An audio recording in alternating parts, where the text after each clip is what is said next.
Hi everyone and welcome back to my YouTube channel. Today's video is going to be the mid-year book freakout. Wait, no, what is it called? Okay, yeah. So today's video is going to be the mid-year book freakout video. I've seen a couple of other people do this and I thought I would join in because it seems like a really fun tag and it will be my first one on this channel actually. I thought I would first just look at my Goodreads reading challenge because, to be honest, I'm not doing the best. My target was set for 50 books this year and at the moment I've only read 22, which puts me 2 behind schedule, but I only read 33 books last year, so really I am doing better than I did last year, but it still doesn't sound like a lot to say I've only read 22 this year. I'm confident that I'll be able to get to 50 by the end of this year, like 100% I will do it. Let's just get straight into the questions of the tag. The best book that I've read so far in 2021. My favourite book that I've read this year is Behind Her Eyes by Sarah Pinborough. I thought this book was so amazing. It's about this woman called Louise and she goes on a night out and she meets this guy called David and they get on really well and they kiss. Anyway, it turns out that this David is her new boss and she sort of accidentally also becomes friends with his wife Adele. So she becomes mixed up with this marriage and she starts suspecting that Adele might be being abused by David, and it goes from there really. So I thought that book was phenomenal. I was really invested the whole time. I couldn't decide who to trust. The ending just like completely blew me away and I knew I had to give it 5 stars because I couldn't not stop thinking about this book. It really creeped me out. The whole idea, which is obviously a spoiler, but the whole idea behind this story really freaked me out and I absolutely loved where the story went. So yeah, I would say that that is probably my favourite book that I've read so far this year. Next question is the best sequel you've read so far in 2021. Now, I don't really like to read series as much, so I do read a lot of standalone books. And in fact the only sequel I've read so far this year is Fallen by Karen Slaughter, and it's the 5th book in her Will Trent series, which I think has like 10 books in it now. So I suppose that one would be the best one that I've read, but I did only find that book okay. I enjoyed it, but I think I gave it like a 3 out of 5. I will carry on with the series because it's Karen Slaughter and she's my favourite, but I don't know, it wasn't as good as a lot of the standalone thrillers I've been reading this year. So yeah, I guess that one wins by default. New release you haven't read yet but want to. The other day I was in Waterstones and I saw that Karen Slaughter had a new book out called False Witness and it's a new standalone and I can't wait to read it. But they only had it as a hardcover and I really don't like reading hardcover books, so I'm going to wait until it comes out in paperback format and then I will read that. And also I really want to read The Maidens by Alex Michaelides because I read The Silent Patient last year, I think, and I really loved it. So yeah, and I've heard a lot of good things about The Maidens as well. Most anticipated release for the second half of the year. I literally don't know when books are coming out. I don't really keep on top of that. I usually hear about books from like watching other people's like book videos and seeing what they're talking about. Like Karen Slaughter is one of my favourite authors and I didn't know she had a new standalone book coming out. So I'm not the one to ask about new releases. So genuinely, I cannot think of a single book that I'm like waiting to come out. So yeah, sorry, don't have an answer to that one. Biggest disappointment. The biggest disappointment of the year so far has to be The Family Upstairs by Lisa Jewell. This book was about this girl. I think she becomes like of age and she gets this letter saying that she's inherited her birth parents' house. So I think she was like adopted or something. She was found in this house when she was a baby and there was like 3 bodies next to her that had been there for a few days, but the baby was still cared for, so someone was obviously coming back into the house and looking after the baby. This book sounded really good and I had read Then She Was Gone by Lisa Jewell last year and it ended up being one of my favourite books of the year. I gave that one a 4.5 out of 5, but I think I ended up giving this one a 2 out of 5 because I really didn't like where it went. The book just really irritated me. I didn't understand a lot of the plot points. I didn't like some of the characters. I don't know, I just felt like I didn't really care about the situation, what was going on. So yeah, I was really disappointed with this one because I had really high hopes. So this is probably the biggest disappointment so far. Next question is the biggest surprise of 2021 so far, and I've got 3 books for this one. The first one I would say is A Good Girl's Guide to Murder by Holly Jackson, because this one was a young adult mystery thriller, and although I do love a good like young adult story, I feel like I've sort of grown out of the young adult fiction genre, but I heard a lot of good things about this book, so I decided to pick it up. It is like a young adult thriller, but it had enough like darkness that I feel like a lot of adults would also enjoy this book. Yeah, I think I gave that one like a 4.5. I loved the story, I loved the characters. I think I will actually shoehorn another question in here. So newest favourite character would be Pip from A Good Girl's Guide to Murder, because she was like a teenage girl, but she was like super smart. She didn't have any of that teen angst that can sometimes like bog down other YA books. She was really resourceful and just like really intelligent and sensible, and I thought she was such a good like role model, or like someone to aspire to. Like I know that when I was a teenager I would have been obsessed with this character and been like, I want to be like Pip. I was really surprised by this book because I kind of went into it thinking that yeah, I might like it, but with it being a YA I probably won't love it, but I would say that I did actually love it. So that's the first one. The second one, oh, so we've obviously got a theme here. So my other 2 books on this list are Sadie by Courtney Summers and Dangerous Girls by Abigail Hass. Both of these books are about, again, like teenage girls. Sadie is about a girl called Sadie who goes missing just after her younger sister is found murdered, and we're following Sadie's perspective as she's like on the run missing, and then we're also following this podcast who are investigating Sadie's disappearance and trying to find out what happened to her. So we've got these like alternate timelines going on.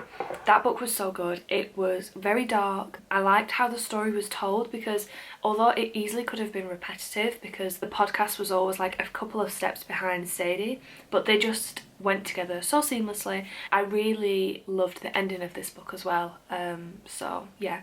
And then the third book was, what was it? Oh, Dangerous Girls by Abigail Hass. This is like my second favourite book of this year. This is about a girl who's gone on like a spring break holiday with her friends from high school. I think they're like seniors or something like that. One of their friends is found stabbed, brutally murdered, and our main character is quickly suspected of this murder, and we're following her as she is treated really like unfairly by the police and the public, and also trying to like find out what really happened to this girl. And that book again blew me away. Loved how it ended, loved the whole thing, and it made me like really feel a range of emotions. I read that book thinking it would be just like a fun summer thriller type thing, but it ended up being a lot more than that and made me think and feel a lot more than I expected to. Favourite new author who is debut or new to you? So I would probably say that it would be, so I've just finished His and Hers by Alice Feeney, and I do have a couple of her books already on my TBR. I think I've got like Sometimes I Lie on there, and maybe a few others, I'm not sure. But I read this one and I gave it a 4.5 out of 5 and I really liked it. And I would say that Alice Feeney is probably the author that I would like to read more books from sooner rather than later. What's the next question? The next question is newest fictional crush. Now, I don't really get crushes on people in books. I don't read a lot of romance, and I don't read like the kind of books that would like allow you to get a crush on someone, because a lot of them are really like twisty, dark characters. So yeah. A book that made you cry. There's quite a few. I am quite a crier when it comes to books. A few that I've cried at are A Little Life by Hanya Yanagihara. I cried twice at this book.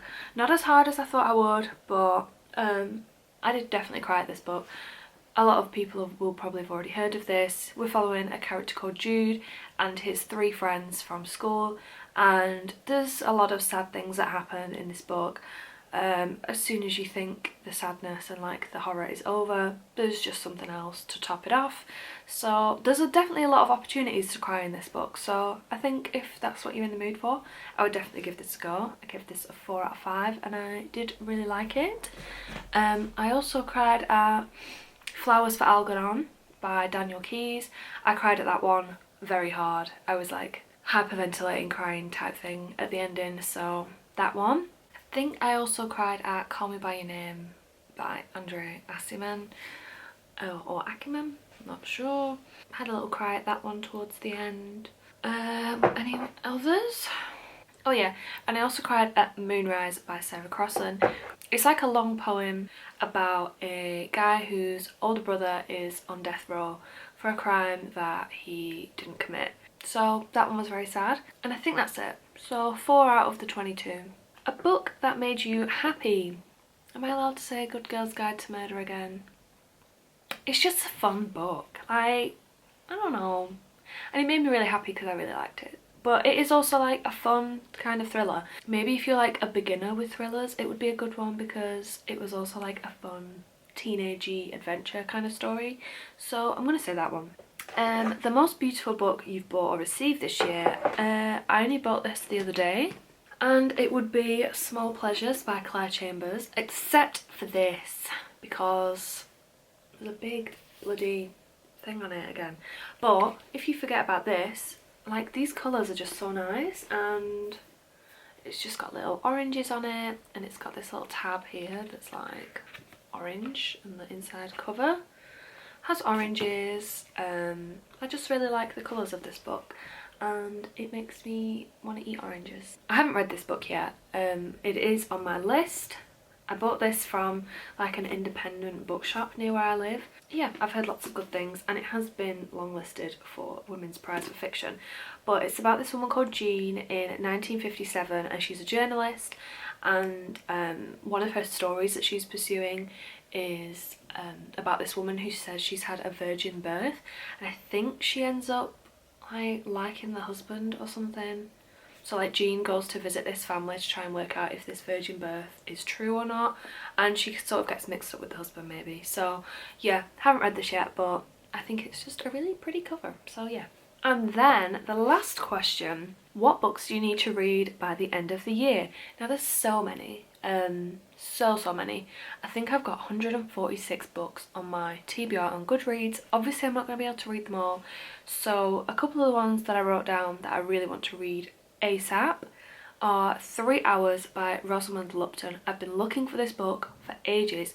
I really wanted to buy a physical copy, but I don't like buying things from like big chain bookshops. So every charity shop I've been in since I found this book, I've been looking for this book specifically, never found it, and then I went into this independent bookshop and I found it there. So I don't think I brought it upstairs with me. No, I didn't. So it's a story about a school shooting, and it's set in like 3 hours, so hence the title 3 Hours. And I think it follows like multiple different people in this school shooting. So it follows like the police outside, and maybe like security guards, and like the students that are trapped. And it's meant to be just like super thrilling, very page turning, and very like tense, and I can't wait to read it. Obviously I want to read False Witness by Karen Slaughter as her new standalone, but I also really want to reread Pretty Girls by Karen Slaughter, because I would say that is like one of my favourite books of all time.